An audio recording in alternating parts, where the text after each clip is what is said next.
Assalamualaikum warahmatullahi wabarakatuh. Kembali lagi di channel Berita Mistis. Untuk kisah kali ini masih melanjutkan dari kisah yang sebelumnya. Sebuah kisah dari tulisannya Jenar Moksa, kisah yang berjudul Darah Leak. Dan sebelum kita lanjut ke ceritanya, tekan dulu tombol like video ini dan jangan lupa tekan juga tombol subscribe channel ini. Nyalakan juga lonceng notifikasinya agar tidak ketinggalan cerita-cerita lainnya dari channel ini. Buat teman-teman yang pengen berbelanja-belanja, nanti bisa klik langsung etalase yang ada di pojok kiri bawah, atau bisa saja kunjungi link pembelian yang ada di kolom deskripsi. Dan seperti apa untuk lanjutan dari kisah ini, langsung saja kita masuk ke ceritanya.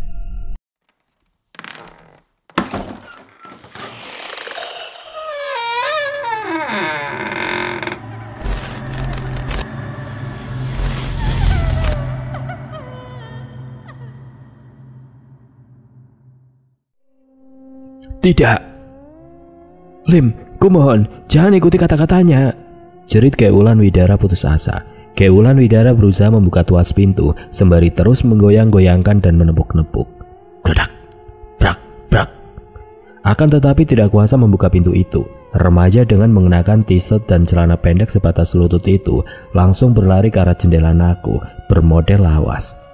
Sat. Tidak, Lim, panggilnya lagi. Walaupun tidak membuat sahabatnya itu kembali, setidaknya didengarkan saja. Keulan Widara sudah lega. Namun, tidak lantas mendapatkan respon. Lim menoleh pun tidak. Justru terdengar suara mengajak cepat pergi Nik Ketut Teneng. Keulan Widara melihatnya. Bahkan Nik Ketut Teneng langsung menoleh padanya dan mengejek dengan menjulurkan lidahnya yang bisa memanjang tidak semestinya. Akan tetapi tidak lantas dilihat oleh Lim karena sedang menengok ke sisi sebelah. Membuat Keulan Widara langsung melemas kain gorden dengan motif kotak-kotak berwarna antara paduan hitam dan merah yang memang mendominasi tiap jendela dan pintu rumah yang tampak magis itu. Lagi-lagi Keulan Widara dikalahkan oleh sang ibu yang sangat dominan dan overprotective atas apapun yang dilakukannya. Wow, Kek, berasa ada di dalam adegan film, oceh Lim konyol sembari mempercepat larinya karena tangannya masih dalam posisi ditarik oleh perempuan serupa Keulan Widara. Dan itu masih bisa tertangkap olehnya Keulan Widara. Keduanya menelusuri lorong menuju arah depan. Lim berlari sementara satu tangannya ditarik oleh sang ibu menelusuri lorong karena memang rumahnya lumayan besar, memanjang ke belakang. Dari temaram cahaya yang tergantung rata-rata keemasan, Keulan Widara hanya bisa menatap penuh kekecewaan ketika kian menjauh dan tinggal satu langkah lagi tidak lagi terlihat olehnya. Keulan Widara kecewa. Sang sahabat yang dianggapnya jenius tidak bisa membedakan mana dirinya dan mana sang ibu. Lim, selamat tinggal. Aku akan kehilangan sosok yang terbaik dan welcome sepertimu. Keluh penuh sesal diiringi dengan tangis sesekukan. Keulan Widara perlahan lunglai dan terduduk sembari memegangi gorden bermotif kotak-kotak merah dan hitam dengan eratnya. Remaja putri itu menunduk sembari bersandar di dinding, kemudian menangkup wajahnya dengan kedua tangannya, lalu berteriak sekeras-kerasnya. Meluapkan kekesalannya, jengkel, amarah yang semua bercampur menjadi satu. Getijang, Getijang, darahku adalah darahku. Remaja putri dengan paras yang sangat cantik itu memekik keras. Keulan Widara menatap, apa hubungannya dengan darahnya? Dan darah sang ibu juga sang bapak yang sudah almarhum. Haruskah sebagai seorang anak semata wayang justru ditekan seperti saat ini? Bukankah ini akan membahayakan untuk kedepannya? Keulan Widara tidak habis pikir oleh pola pikir sang ibu dan almarhum ayahnya, Made Wirawan Sudikerta. Keulan Widara duduk limbung, jelas sangat kecewa pada sang ibu yang terus saja memintanya untuk melakukan ritual tari untuk menerima ilmu warisan leluhur yang memang sudah ada kontak batin dalam jiwanya, atau akan menjadi hal seperti ini. Ibunya semakin berani untuk menunjukkan eksistensinya. Remaja putri yang dalam masa pubertas itu melakukan pemberontakan atas kebebasannya memilih jalan takdirnya pada zaman yang serba modern sekarang ini. Sembari tergugus sesekukan, Keulan Widara merutuk dan mengutuk. Tampak derai air mata yang terus menggelinding, bercampur cairan jernih dari lubang hidung. Lalu kedua tangan Keulan Widara langsung menyeka gulir bening, hingga tidak lagi menggenangi mata sebabnya. Kemudian Keulan Widara berusaha untuk berdiri dan mencoba untuk mengayunkan langkah. meskipun harus berjalan limbung ke arah pintu. Sesampainya kembali mengulangi menepuk-nepuk. Brak, brak, brak. Tolong, buka pintunya. Keulan Widara berharap ada yang mau membukanya. Walaupun paham hal itu mustahil, tidak mungkin Pak Mang akan melakukannya. Kendati pun mendengar, apalagi tetangga, karena antara rumah satu dan sebelahnya dipagari setinggi atap rumah. Dan memang bangunan itu jauh ke belakang. Kemungkinan besar Pak Mang pun tidak akan mendengar jika sedang stay di base campnya. Ditambah lagi, pria penuh tato itu penyandang tunarungu. Dengan alat bantu pendengaran selalu menyumpal lubang telinga. Meskipun begitu, tetap saja suara yang tertangkap samar. Maka lengkaplah sudah derita Keulan Widara kini. Sementara itu dan sosok yang menyerupai Keulan Widara sudah berada di area ruangan rumah utama. Dan akhirnya sudah berdiri di muka pintu berukir khas daerah. Masih dengan mencengkram erat pergelangan tangan Lim. Anjing-anjing hitam itu pun menyambut kedatangan Lim dan si pemilik rumah. Hewan peliharaan Niketut Tenang itu terus menggonggong, saling bersautan dan mengerumuni keduanya. Sembari menjulurkan lidahnya yang panjang dengan liurnya yang menetes, mulai menjilat ke sembarang arah. Dengan gigi putih yang tajam, siap memakan orang asing yang jadi tamu di rumah itu. Lim tampak menggedik ngeri. Melihat anjing-anjing itu menjilati rakus betisnya yang memang hanya mengenakan celana pendek sebatas lutut, hingga sampai-sampai betisnya basah di kedua sisinya. Ayo, ajak Keulan Widara. Karena Lim mengancing langkah, itulah sebabnya mengapa mengajak dengan suara tegas tadi. Oi, keras amat cengkraman tangan kamu, Gek. Sakit tahu. Lim protes. Sedari tadi Keulan Widara mencengkram, memang lumayan sakit bahkan terasa kram. Tidak ada jawaban dari perempuan yang bersama Lim. Langsung saja menarik kembali seperti tadi agar remaja itu tidak mengulur waktu. Sosok yang serupa itu melempar tatapan ke arah base camp Pak Mang, tetapi pria itu tidak nampak di sana. Pak Mang, buka pintunya. Teriak Keulan Widara kemudian, tidak menghiraukan ocehan Lim baginya mengulur waktu saja. Sembari berteriak tadi, Keulan Widara kembali menarik Lim ke arah mobil merah yang terparkir dan langsung mendorong kasar tubuh Lim hingga remaja bermata sipit itu langsung berbalik setelah menempel pada pintu kemudi. Yuk, oke. Protesnya sembari kedua tangannya terangkat ke atas. Sepertinya Lim sengaja memamerkan jeroannya yang jelas transparan dilihat oleh perempuan di depannya. Sedetik kemudian, lewat bantuan cahaya lampu taman, mata Lim dituntun turun. Kemudian tertuju pada pepaya California di balik t-shirt tanpa bra dan bergelantung panjang. Karena t-shirt itu berbahan tipis dan ketat hingga membuat Lim memincing dan langsung memutar otaknya, bekerja jauh lebih cerdik. Kamu ngapain nunggu di sini? Cepatlah duluan. Suruh penjaga itu membuka pintunya. Keburu ibumu memangsa jeroanku, Kewit. Perintah Lim menunjuk ke arah pintu pagar besi di depan sana. Cepat, Kewit, seru Lim lagi dan langsung bersiap-siap untuk membuka tuas pintu mobilnya. Ada benarnya mata itu, pikir Keulan Widara, dan langsung matanya tertuju ke arah sana.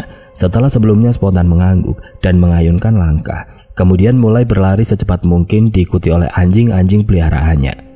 Pak Mang, buka gerbangnya, teriak Keulan Widara sembari berlari sampai-sampai rambutnya acak-acakan. Sementara pepaya California miliknya terlempar berlawanan arah. Brak! Suara hantaman keras mendarat di pintu gerbang kokoh, mustahil.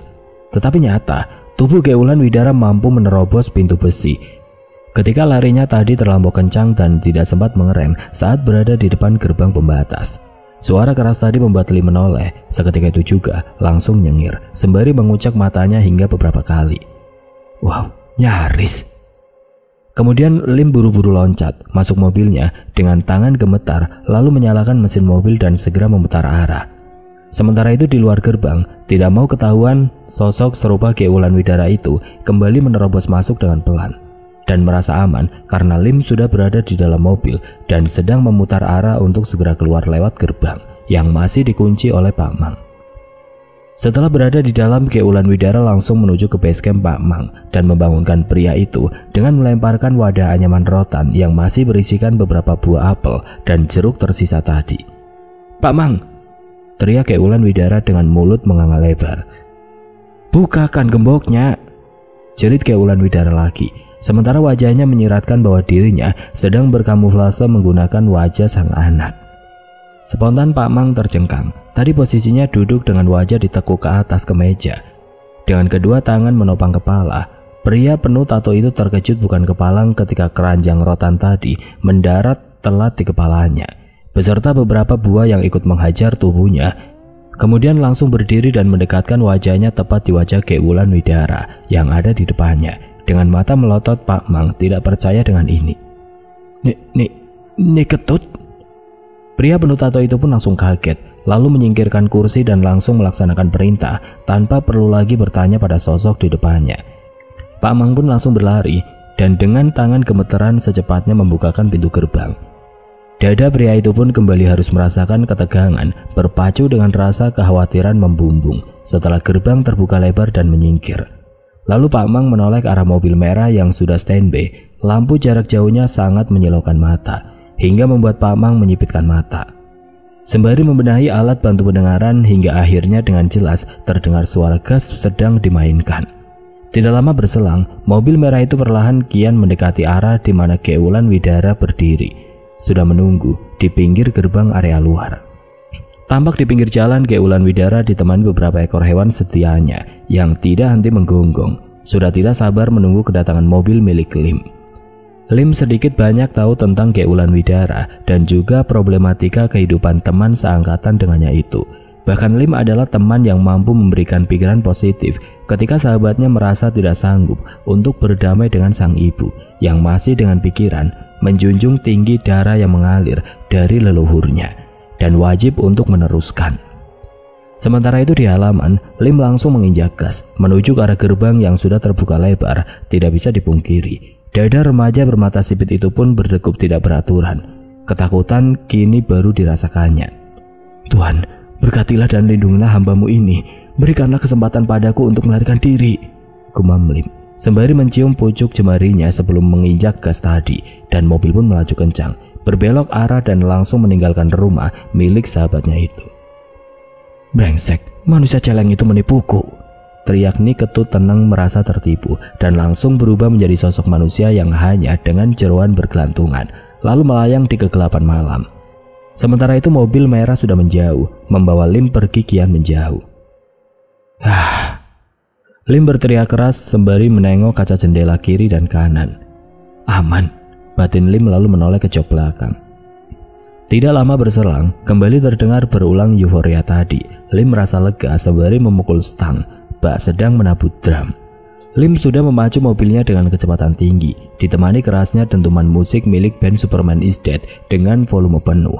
Sembari mengikuti liriknya dan menggerakkan tubuhnya dengan lihai, bersamaan dengan kakinya menghentak. Remaja dengan wajah oriental itu merasa lega. Setidaknya harta berharga miliknya lolos dari rumah Ki Wulan Widara. Aduh, pekik Lim tidak berlanjut sembari menepuk jidatnya. Kemudian Lim meraih handphone miliknya yang masih tergeletak di jok samping, lalu mengecek aplikasi WA pesan grup di sela fokus mengendalikan mobil.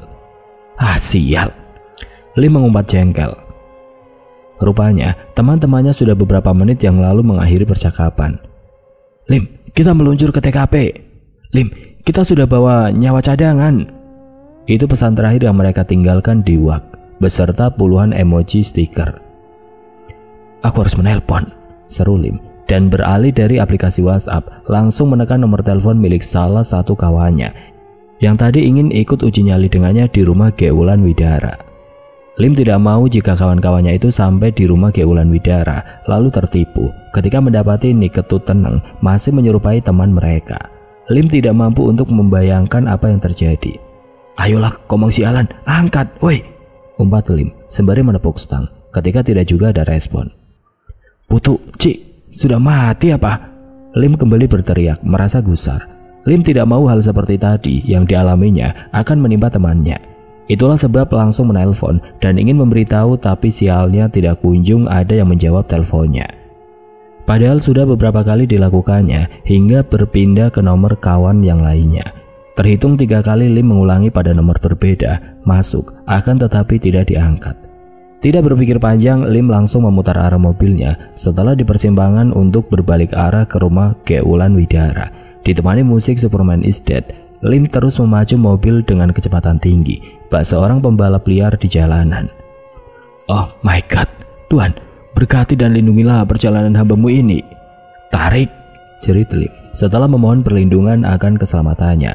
Lim tampak ugal-ugalan menembus jalan malam yang sepi. Sudah menelusuri arah perumahan di mana Kewulan Widara tinggal. Mobil sport merah milik Lim tampak sudah di kejauhan. Hanya menampakkan sorot lampu yang kian melesat menjauh. Lim terus menginjak gas penuh. Remaja bermata sipit itu memang lihai dalam memacu roda 4 miliknya, sembari sesekali menengok ke arah layar handphone miliknya yang diletakkannya kembali di jok samping, tetapi tidak kunjung ada panggilan masuk. Ya Tuhan, lindungi teman-temanku, mohon Lim dalam doa. Lim tidak mengira keberaniannya justru berujung seperti ini. Benar-benar sedang mencemaskan 6 orang kawannya yang setahunya menyusul ke rumah Kewulan Widara. Komang, Putu, Pandu, Henry, Lamiri, dan Rozak. 6 orang itu yang berada dalam percakapan pesan WhatsApp grup tadi. Mereka adalah satu angkatan Lim dan Kewulan Widara. Sama-sama barusan lulus dan tadi sore akan hangout bareng untuk membahas perguruan tinggi mana yang akan menjadi tujuan mereka untuk menimba ilmu. Namun, Lim mendapatkan telepon dan langsung mengalihkan perjalanannya ke perumahan tempat di mana Kewulan Widara tinggal. Sementara 6 orang temannya yang mengecek pesan WhatsApp grup dari Lim justru ikut tertarik untuk gabung. Sial, sial, aku bisa kehilangan teman. Sepanjang perjalanan Lim terus meruntuk. Mulutnya tidak henti mengumpat, sembari terus menginjak gas dengan kecepatan tinggi. Mobil pun melaju, suara bising dari knalpot modifikasi membelah kesunyian malam. Kini mobil sport merah itu sudah memasuki jalanan area perumahan yang sepi. Tidak ada satupun motor, apalagi mobil yang melintas. Sepanjang Lim mengebut, membuat remaja bermata sipit itu leluasa untuk segera sampai.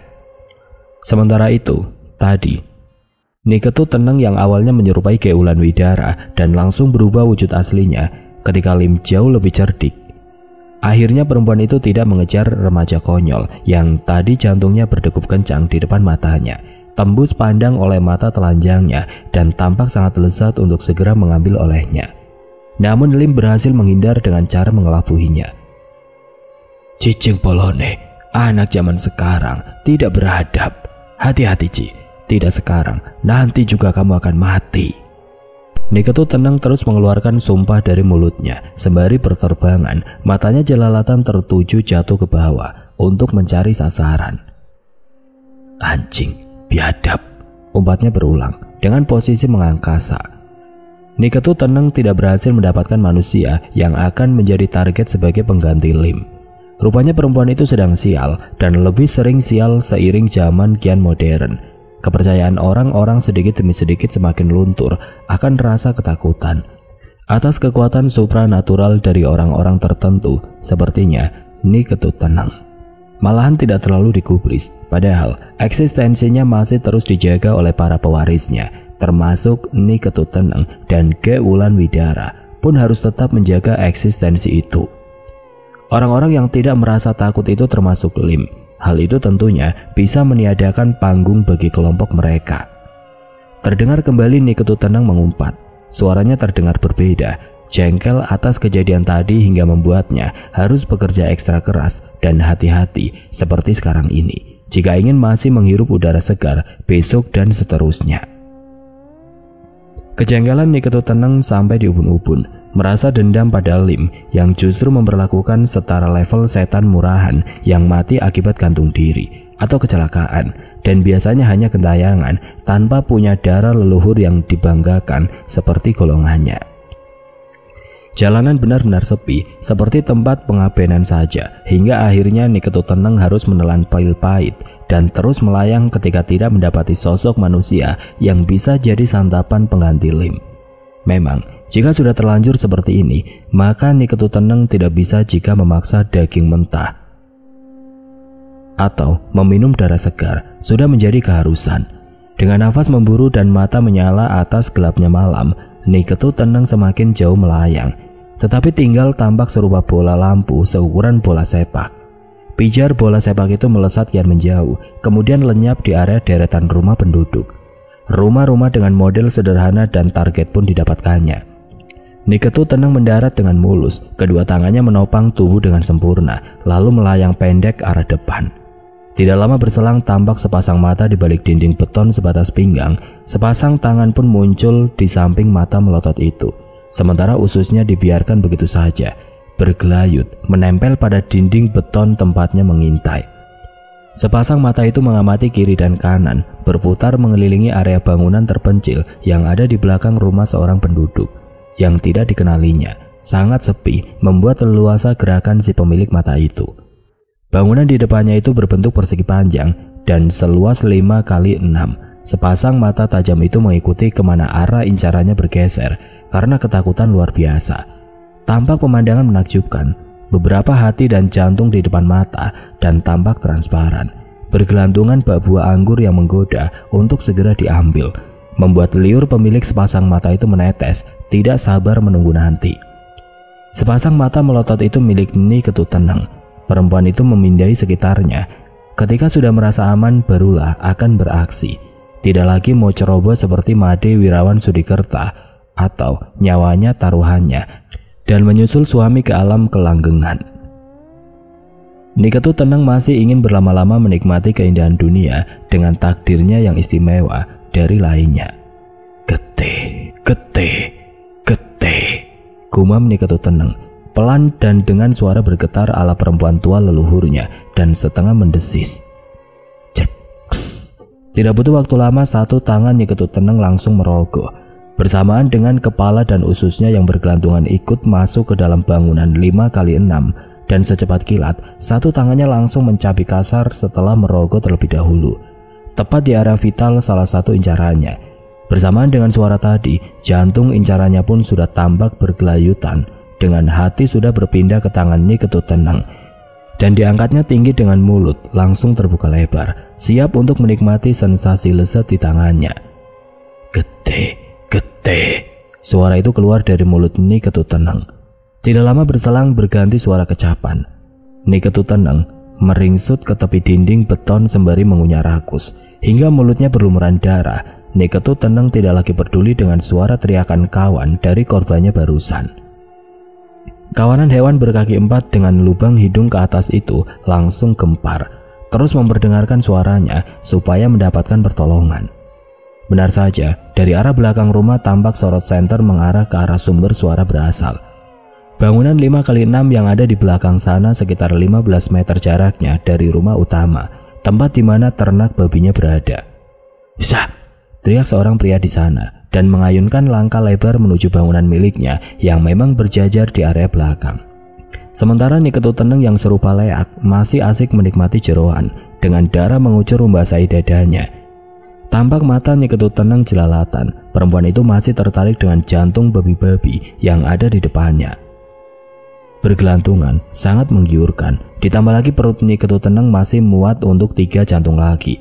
Seperti lalu hari, di tempat ini juga, saking asiknya menikmati kelezatannya, Nyi Ketut Teneng sampai tidak menghiraukan bahwa orang tadi semakin mendekati kandang. Sementara di sebelah sana, pria pemilik kandang itu berjalan cepat. Bahkan 2 anggota keluarga pun ikut menyusul dan membawa senter LED yang lumayan jauh jangkauan penerangannya. Ada apa, Pak? Zah. Setelah mengusir dan posisinya sudah jauh dari rumah, pria setengah baya itu menoleh lalu menjawab. Bisa jadi leak. Zah. Teriak pria itu lagi setelah menjawab pertanyaan 2 orang anaknya yang muncul dari pintu belakang. Tadi mereka mendengar teriakan sang bapak, akhirnya berlarian ke sumber suara tersebut. Ah, beraninya, umpat pria muda itu. Dari sekelebat bayangan 3 senternya yang terayun naik turun karena dibawa sembari berlari, tampak jelas 2 orang pria muda itu sudah mempersiapkan diri dengan membawa pedang sepanjang 1,5 meter. Rupanya keluarga itu adalah seorang pandai besi yang punya ternak cukuplah banyak dan masih satu wilayah dengan rumah Nyi Ketut Teneng. Tentunya sebagai seorang yang memang sedari kecil tinggal di daerah itu, pria-pria itu sangat tahu jika terjadi hal seperti ini. Biasanya ada orang yang menjajal ilmu leak atau panglean. Maka jika tidak mendapatkan target janin atau manusia, maka yang menjadi sasaran makhluk hidup lainnya. Sedapatnya bisa sapi, babi, anjing, dan sejenis unggas.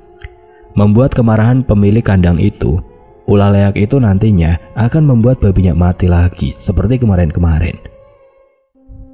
Sudah bisa dipastikan satu babinya akan mati, bahkan pernah 2 dan 3 sekaligus. Tentunya ini pasti akan membuat keluarga pandai besi itu merugi. Leak lagi, pekik salah satu dari pria muda itu ketika melihat kerlip yang tidak asing buatnya. Kerlip memijar bak lava pijar gunung meletus. Bapak, lihat itu, leaknya, sambung salah satunya menunjuk ke arah kandang. Lari, cepat, sampai sana langsung lempar, binasakan supaya mati. Besok kita lihat siapa tetangga kita yang meregang nyawa. Pria yang paling tua itu pun menimpali dengan suara keras dan penuh amarah tertawa lepas. Sudah semenjak lama mereka ingin memberikan pelajaran karena leak itu terlalu berani seperti sekarang ini, padahal pemilik rumah belum tidur. Tetapi leak itu sudah berani memangsa ternak mereka. Sungguh ini benar-benar manusia jadi-jadian itu sudah dalam tingkat tinggi ilmunya. Biasanya sudah bisa menyerupai wujud apapun yang diinginkannya jika kepepet, bahkan berubah menjadi babi pun bisa, dan menjadi kendaraan pun apalagi. Leak model tingkat tinggi memang selalu ingin menjajal kemampuannya. Cepat! Suara perintah itu kembali terulang dan langsung bersamaan kembali berlari semakin kencang melintasi pohon jeruk bali yang mendominasi pekarangan belakang rumah Pandey atau pengrajin besi itu. Dan itu tidak sembarang orang bisa melakukannya. Hanya kasta tertentu saja dan orang-orang akan memanggil dengan panggilan Pandey. Lalu dua anak Pandey langsung melemparkan parang setara pedang panjang dan tipis yang ada di tangan keduanya, melemparkan sekenanya dan bergantian. Lalu pedang hasil rakitan Pandey itu langsung menghantam lepas dinding tembok kandang yang tinggal 3 meter jaraknya dari tempat mereka berlari. Hal itu dilakukan oleh dua pria yang jauh lebih muda tadi. Seiring melihat sekelebat bola api yang berada di balik pembatas kandang milik orang tuanya akan melarikan diri. Bola itu kemudian melesat setelah sebelumnya tampak keluar dari dalam riuhnya babi-babi yang berada dalam kandang. Tidak mau diam, Pandey langsung jongkok lalu mengambil jeruk bali yang berjatuhan. Jeruk bali itu sebesar bola takraw dan langsung mengayunkan dengan kekuatan penuh dan ekstra dan langsung melemparkan ke arah kandang. Debuk! Suara orang terkena lemparan dari arah sebelah kandang dan jelas didengar oleh telinga 3 orang di sana. Antara berani dan tidak, mereka langsung mendekati dengan cara berjalan mengendap. Sudah tidak lagi lari seperti tadi. Mereka sedang berhadapan dengan leak, manusia jadi-jadian. Tentulah bukan otot yang diandalkan, melainkan kekuatan magis, kekuatan spiritual, dan mereka tidak mempunyai itu. Pandey besi itu tidak mempunyai garis keturunan yang mewariskan ilmu seperti itu. Sebenarnya suara itu tadi berasal dari mulut Niketut Teneng yang terjatuh. Tadi buru-buru keluar dari kandang setelah kembali beraksi.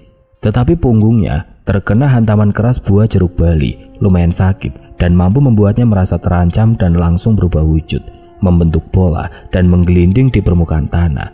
Itu untuk mempermudah melepaskan diri.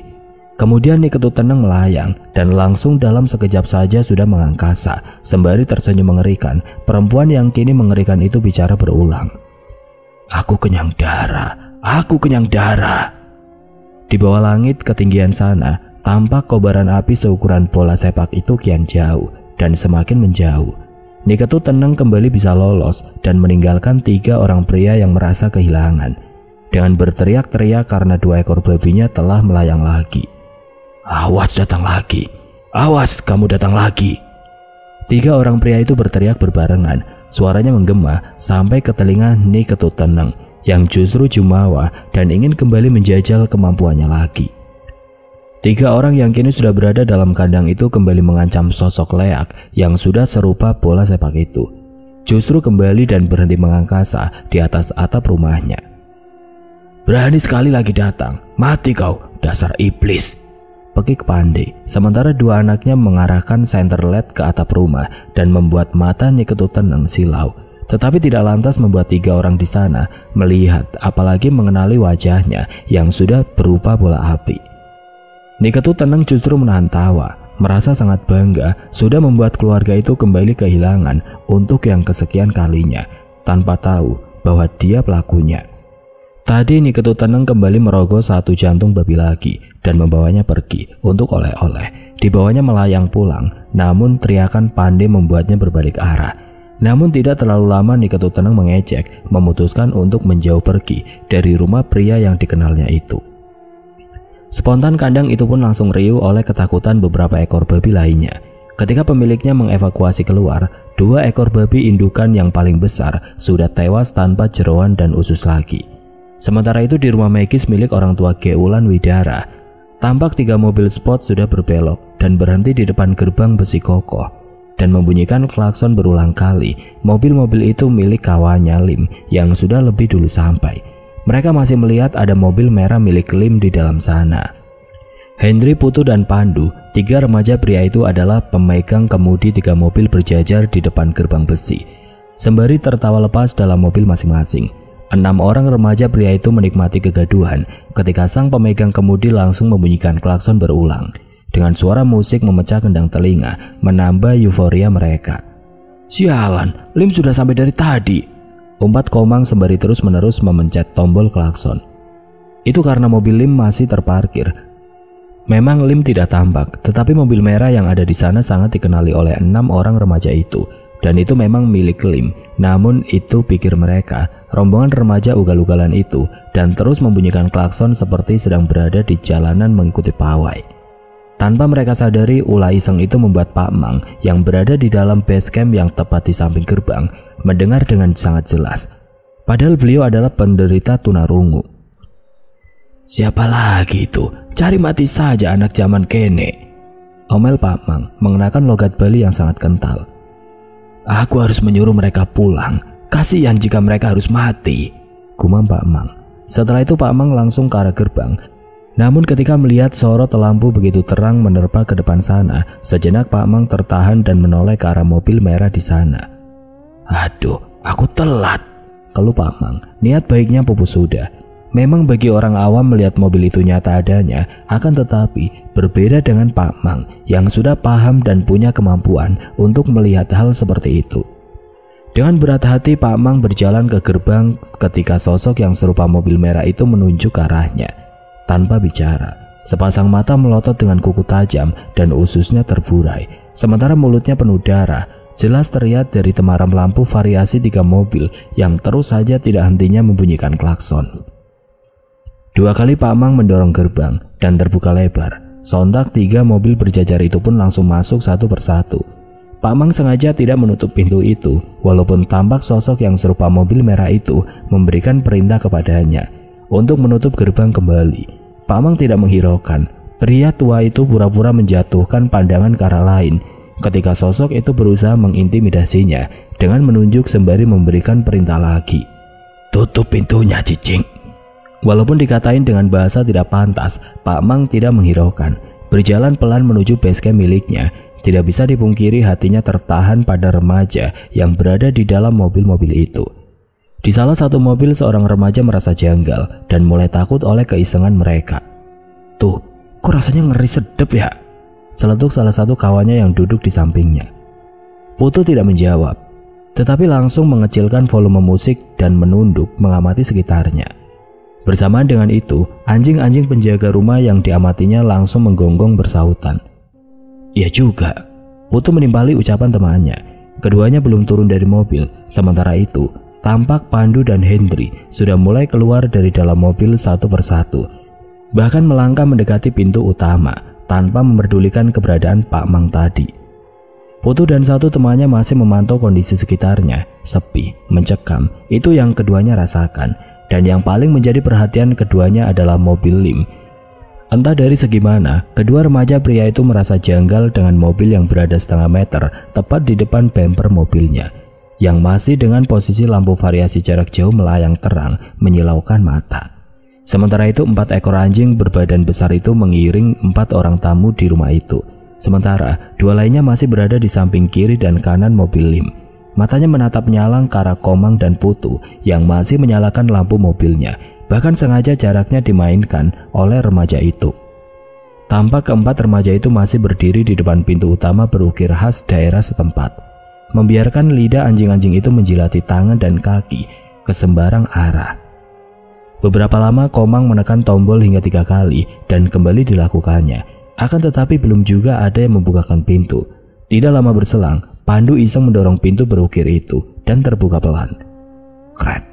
Rupanya posisi pintu tidak dikunci. "Wow, tidak dikunci," celetuk salah satunya. Kemudian salah satu di antaranya nampak melongok dengan badan masih di luar. Setelah itu langsung memberikan kode tangan untuk masuk. "Come on, let's go," Jawab 3 lainnya. Serempak mengayunkan langkah, tetapi pelan-pelan. Selangkah demi selangkah masuk dan tampak dari luar. Mereka sudah berada di ruang utama, namun terhenti dan saling berpegangan baju, membentuk barisan panjang sembari mata mereka mengamati area setiap sudut ruang bangunan yang terasa lembab itu. Sementara Putu masih di dalam mobil, pikiran remaja itu tidak enak dan langsung memeriksa aplikasi yang terus saja bergetar dalam sakunya. Putu mencoba menggeser layar handphone miliknya dan mendapati pesan dari Lim yang mengatakan bahwa sudah pergi dan meminta mereka untuk tidak menyusulnya. Seperti itu bunyi pesan WhatsApp masuk, membuat Putu langsung terperajat dan menatap lekat mobil merah di depannya, lalu menyodorkan handphone miliknya. "Baca ini," pinta Putu pada Komang. "Apa?" Komang melongo. "Baca," tegas Putu tidak mau menjawab. Putu sengaja menyerahkan handphone miliknya itu pada kawannya untuk ikut membaca pesan apakah dirinya salah membacanya tadi. Detik itu juga ketika mengikuti perintah Putu, spontan mata Komang terbelalak. Membaca pesan dari Lim dan beruntun, bahkan Komang berinisiatif memeriksa handphone miliknya sendiri dan disamakan waktu pengiriman, beruntun, bahkan tidak terhitung jumlah panggilan telepon tidak terjawab. "Astaga, oh tidak," desis Komang dengan mata melotot melihat layar handphonenya. Memang mereka tadi full musik hingga tidak mendengar suara dering telepon, apalagi hanya pesan. Komang pun kembali memeriksa aplikasi WhatsApp miliknya dan mendapati pesan serupa dari Lim yang meminta mereka untuk tidak mendatangi rumah Ge Wulan Widara ini. Itu jika tidak ingin mati, tegas Lim dalam pesan, membuat jantung Komang terasa loncat dari dalam dadanya. "Lantas, itu mobil siapa?" tanya Komang setelah mengembalikan handphone pada Putu. Putu tidak menjawab, tetapi otaknya langsung main. Sebagai seorang yang berdarah Bali, Putu juga tahu situasi ini, walaupun awam karena di keluarganya tidak ada yang melestarikan ilmu leluhur itu. Putu sangat cerdas. Remaja itu langsung mengaktifkan aplikasi pendeteksi hantu yang memang ada padanya. Komang langsung ikut memantau dengan tangan yang sudah gemeteran ketika Putu mulai merekam area sekitarnya setelah sebelumnya harus menurunkan sedikit kaca mobil dan mengarahkan handphone keluar jendela. Tidak lama berselang hasil tangkap kamera di arah pintu sana. Hanya anjing yang menggonggong itu terdeteksi, bukanlah anjing sungguhan. Walaupun dada keduanya berdegup tidak beraturan, tetapi masih memberanikan diri untuk terus menguji nyali. Ini yang mereka inginkan. Putu terus merekam hingga akhirnya kameranya terhenti tepat di mobil merah milik Lim dan langsung membuatnya menutup mulut sendiri agar jangan sampai berteriak. Hanya memberikan kode menunjuk ke arah depan ketika Komang bertanya dengan merenggangkan kedua tangannya. "Ada apa?" Itu karena Komang tidak melihat yang aneh. "Lihat," bisik Putu sembari menunjuk hasil analisis aplikasi pendeteksi hantu. "Yang mana?" Itu tuh," tunjuk Putu pada layar handphone miliknya dan diperhatikan oleh Komang. "Oh, tidak." Barulah mata Komang kembali membulat. Tangannya gemeteran saat menerima handphone ketika Putu menyerahkan kepadanya. "Pegang, rekam terus," Putu memberikan perintah. Iya, oke." Mendadak Komang terbata menjawab, grogi dan takut bercampur aduk.